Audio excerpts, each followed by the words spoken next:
റോഡിൻ്റെ ഉദ്ഘാടനം നടക്കുന്ന സ്ഥലത്തേക്ക് ഒരു സംഘം ആളുകൾ കടന്നു വരാൻ ശ്രമിച്ചു. കോടിയേരി ബാലകൃഷ്ണൻ ഇപ്പോൾ പറഞ്ഞത് തെറ്റാണ്. എന്തുകൊണ്ടെന്നാൽ പ്രധാനമന്ത്രി വന്ന ദിവസം കഴിഞ്ഞ ശനിയാഴ്ചയാണ്, അതായത് ജൂൺ 17-ാം തീയതി. അന്ന് എറണാകുളത്ത് ഒരു സമരവും ഉണ്ടായിട്ടില്ല, പോലീസ് മർദ്ദനവും ഉണ്ടായിട്ടില്ല. പ്രധാനമന്ത്രി വരുന്നതിന് തലേന്നായിരുന്നു ഈ സംഭവം ഉണ്ടായത്. അതും ആദ്യത്തെ സംഭവമല്ല. പ്രധാനമന്ത്രി വരുന്നതിന് തലേന്നാണ് രണ്ടാമത്തെ മർദ്ദനം ഉണ്ടായത്. ആദ്യത്തെ മർദ്ദനം അതിനു മുൻപ് 14-ാം തീയതി ബുധനാഴ്ചയാണ് ഉണ്ടായത് എന്നത് കേൾക്കൂ. പ്രധാനമന്ത്രി പങ്കെടുക്കുന്ന സ്ഥലത്തേക്ക് വരാൻ അവർക്ക് സാധിച്ചിരുന്നെങ്കിൽ ഇന്ന് നടക്കുന്ന ചർച്ചയാകുമായിരുന്നില്ല നടക്കുക. പ്രധാനമന്ത്രിക്ക് സുരക്ഷിതത്വം കൊടുക്കാൻ കഴിഞ്ഞില്ല എന്നുള്ള വിധത്തിലുള്ള പ്രശ്നത്തിലേക്ക് മാറുമായിരുന്നു. പ്രധാനമന്ത്രിയുടെ വേദിക്കരികിലേക്ക് പുതുവൈപ്പിൽ സമരം ചെയ്ത ആരും ഒരു ദിവസവും എത്തിയിട്ടില്ല. പ്രധാനമന്ത്രി പങ്കെടുക്കുന്ന വേദിക്ക് 5 കിലോമീറ്റർ അപ്പുറത്ത് എറണാകുളം നഗരത്തിലെ ഹൈക്കോടതി ജംഗ്ഷനിലായിരുന്നു പ്രകടനം. അത് 14-ാം തീയതിയുടെ പോലീസ് മർദ്ദനത്തിൽ പ്രതിഷേധിച്ച് നടന്ന പ്രകടനമാണ്.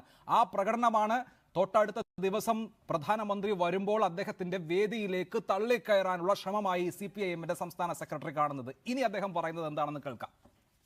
പോലീസ് ഒരു സ്ഥലത്ത് ഇത്തരം പ്രശ്നത്തിൽ ഇടപെടുമ്പോൾ പോലീസിനെ പ്രവർത്തിക്കാൻ സമ്മതിക്കില്ല, പോലീസിനെ കല്ലെറിഞ്ഞ് ഓടിക്കാൻ ശ്രമിക്കുക, പ്രധാനമന്ത്രി വരുന്ന സ്ഥലത്തേക്ക് കടക്കാൻ ശ്രമിക്കുക.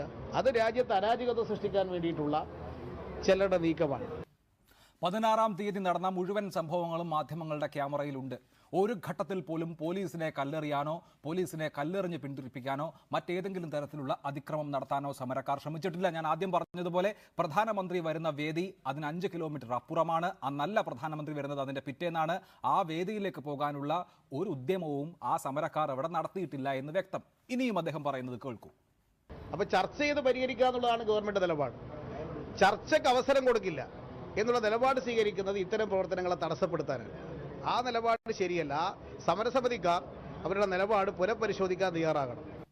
വളരെ ലളിതമാണ് ഇക്കാര്യം. സമരസമിതിക്കാർക്ക് ചർച്ചയില്ല എന്നൊരു നിലപാടില്ല. അവർ അസന്നിഗ്ധമായി വ്യക്തമാക്കിയ കാര്യം ഞങ്ങൾ ചർച്ചയ്ക്ക് തയ്യാറാണ് മുഖ്യമന്ത്രിയുമായി എന്നുള്ളതാണ്. അവരുടെ പ്രശ്നം അവരെ സംബന്ധിച്ച് രേഖാമൂലമുള്ള അറിയിപ്പ് കിട്ടിയിട്ടില്ല എന്നുള്ളത് മാത്രമായിരുന്നു. അറിയിപ്പ് കിട്ടാതെ ഞങ്ങൾ എങ്ങനെ ചർച്ചയ്ക്ക് വരും എന്നാണ് അവർ ഇന്നലെ ചോദിച്ചത്. അവർക്ക് ഇന്നലെ വൈകുന്നേരം അത് സംബന്ധിച്ച അറിയിപ്പ് കിട്ടി. അവർ ചർച്ചയ്ക്ക് പോകാൻ തീരുമാനിച്ചിട്ടുമുണ്ട്. ഇന്ന് കോടിയേരി ബാലകൃഷ്ണന് അതാരും അറിയിച്ചു കൊടുക്കാത്തതാണോ എന്നറിയില്ല. ഇത് സംബന്ധിച്ച് മുഖ്യമന്ത്രി ആ പ്രശ്നത്തിൽ ഇടപെട്ട് ബന്ധപ്പെട്ടവരുമായിട്ട് ഒരു ചർച്ചയ്ക്ക് സന്നദ്ധത അറിയിക്കുകയും ബുധനാഴ്ച ചർച്ച ചെയ്യാനുള്ള സന്നദ്ധത അറിയിച്ചു കഴിഞ്ഞതാണ്. ആ ചർച്ച നടക്കുന്ന സന്ദർഭത്തിൽ ഇത്തരമൊരു സമരം അവർ ഒഴിവാക്കുമെന്നുള്ളതായിരുന്നു മുഖ്യമന്ത്രിക്ക് നൽകിയിട്ടുള്ള ഉറപ്പ്.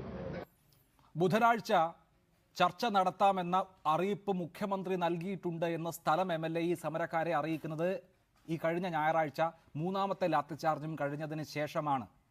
അപ്പോൾ ഈ ലാത്തിചാർജിന് ആസ്പദമായ സംഭവം അതിനു മുൻപ് എങ്ങനെയാണ് ഇല്ലാതാവുക? അത് ഒരുപക്ഷെ CPIM തന്നെ വിശദീകരിക്കേണ്ട ഒരു കാര്യമാണ്. ഇന്നലെ വൈകുന്നേരം രേഖാമൂലം ലഭിച്ച ഉറപ്പ് അതിന്റെ തലേദിനം രാത്രിയിൽ മാത്രം അറിയിച്ചിട്ടുള്ള ഒരു കാര്യത്തെ വിശ്വസിച്ച് അവർക്ക് 4 ദിവസം മുൻപ് സമരം നിർത്താൻ സാധിക്കില്ലല്ലോ. ഹൈക്കോടതിയിൽ സമരസമിതിക്കാർ നൽകിയത് ഞങ്ങൾ ഈ നിർമ്മാണ പ്രവർത്തനം തടസ്സപ്പെടുത്തില്ല എന്നുള്ളതാണ്. ആ ഉറപ്പ് ലംഘിച്ചുകൊണ്ട് ഹൈക്കോടതിക്ക് നൽകിയിട്ടുള്ള ഉറപ്പ് തന്നെ ലംഘിച്ചുകൊണ്ടാണ് അവിടെ ഈ പ്രശ്നങ്ങൾ നടക്കുന്നത്. അത് സമരക്കാർ വിശദീകരിച്ചിട്ടുണ്ട്. അങ്ങനെ ഒരു ഉറപ്പും കോടതിക്ക്, ഹൈക്കോടതിക്കെന്നല്ല ഒരു കോടതിക്കും സമരക്കാർ കൊടുത്തിട്ടില്ല. അവരങ്ങനെ ഒരു സബ്മിഷനും ഒരു കോടതിയുടെ മുൻപാകെയും നടത്തിയിട്ടുമില്ല. ഇതാണ് എറണാകുളത്ത് നടന്ന പോലീസ് തേർവാഴ്ചയെ വിശദീകരിക്കാൻ കോടിയേരി ബാലകൃഷ്ണൻ ഉപയോഗിച്ചിരിക്കുന്ന 6 കള്ളങ്ങൾ. ഇനി കൊല്ലുന്ന രാജാവിന് തിന്നുന്ന മന്ത്രി എന്നതുപോലെ സംസ്ഥാനത്തെ പോലീസ് മേധാവി ഇതേക്കുറിച്ച് പറയുന്നത് എന്താണെന്ന് കേൾക്കാം. നോക്കാം, ഈ വൈപ്പിൻ സംഭവത്തിൽ നിങ്ങൾ ചെയ്തത് ശരിയാണോ? നിങ്ങൾ എന്താ ചെയ്തത്? പുതുവൈപ്പിനിലെ കാര്യം യതീഷ് ചന്ദ്രയുടെ കാര്യം ക്ലിപ്പ് ചെയ്ത് ഒരുമിച്ച് ചേർത്ത് കൊടുത്തു. യതീഷ് ചന്ദ്ര വൈപ്പിനിൽ പോയിട്ടുണ്ടോ? ആദ്യം നിങ്ങൾ ആ സത്യം പറയൂ. യതീഷ് ചന്ദ്ര എപ്പോഴാണ് വൈപ്പിനിൽ പോയതെന്ന് നിങ്ങൾ ആദ്യം പറയൂ. വൈപ്പിനിൽ പോയി എന്ന് ആരാണ് പറഞ്ഞത് സാർ? യതീഷ് ചന്ദ്ര വൈപ്പിനിൽ പോയി എന്നാരും പറഞ്ഞിട്ടില്ല. യതീഷ് ചന്ദ്ര എറണാകുളം നഗരമധ്യത്തിൽ സമരക്കാർക്ക് നേരെ നടത്തിയ പോലീസ് അതിക്രമങ്ങളുടെ ദൃശ്യങ്ങൾ മാധ്യമങ്ങൾ കാണിച്ചു എന്നേ ഉള്ളൂ. അതിനാണ് അങ്ങ് മാധ്യമങ്ങളോട് യതീഷ് ചന്ദ്ര വൈപ്പിനിൽ പോയി എന്ന് നിങ്ങൾ എന്തിനു പറയുന്നു എന്ന് ചോദിക്കുന്നത്. ഇനി അദ്ദേഹം പറയുന്നത് കേൾക്കും. ഇവിടെ പ്രധാനമന്ത്രി വന്ന ദിവസം വാസ്തവത്തിൽ വലിയൊരു ത്രെട്ട് പോലും ഉണ്ടായിരുന്നു. ഞങ്ങൾ പുറത്ത് പറഞ്ഞിട്ടില്ല. മനസ്സിലാവുന്നുണ്ടോ? അങ്ങനെയുള്ളൊരു ദിവസം പെട്ടെന്ന് കയറി പ്രധാനമന്ത്രി പോകുന്ന റൂട്ടിൽ സംഘർഷം ഉണ്ടാക്കാൻ ശ്രമിച്ചു. പ്രധാനമന്ത്രി വന്ന 17-ാം തീയതി, അതായത് ഈ കഴിഞ്ഞ ശനിയാഴ്ച, പ്രധാനമന്ത്രിയുടെ വാഹന വ്യൂഹം വ്യോമസേന താവളം മുതൽ എറണാകുളം പാലാരിവട്ടം വരെയുള്ള ആ റൂട്ടിൽ ഒരിടത്തും ഒരു സംഘർഷവും ഒരു തള്ളിക്കയറ്റവും ഒരു സമരവും ഒരു പ്രതിഷേധവും ഉണ്ടായിട്ടില്ല. എറണാകുളം സമരത്തെ സംബന്ധിച്ച് ഈ കാര്യങ്ങളാണ് ഭരണകൂടത്തിന്റെ ഭാഗമായിട്ടുള്ള ആളുകളും അതുപോലെ ഭരിക്കുന്ന പാർട്ടിയുടെ സംസ്ഥാന സെക്രട്ടറിയും പറയുന്നത്. എന്തിനാണ് ഇങ്ങനെ നടക്കുന്ന ഒരു സമരത്തെ തെറ്റായ കാര്യങ്ങൾ പറഞ്ഞ് അടിച്ചമർത്തലിന് ന്യായീകരണം ഉണ്ടാക്കി കൊടുക്കുന്നത്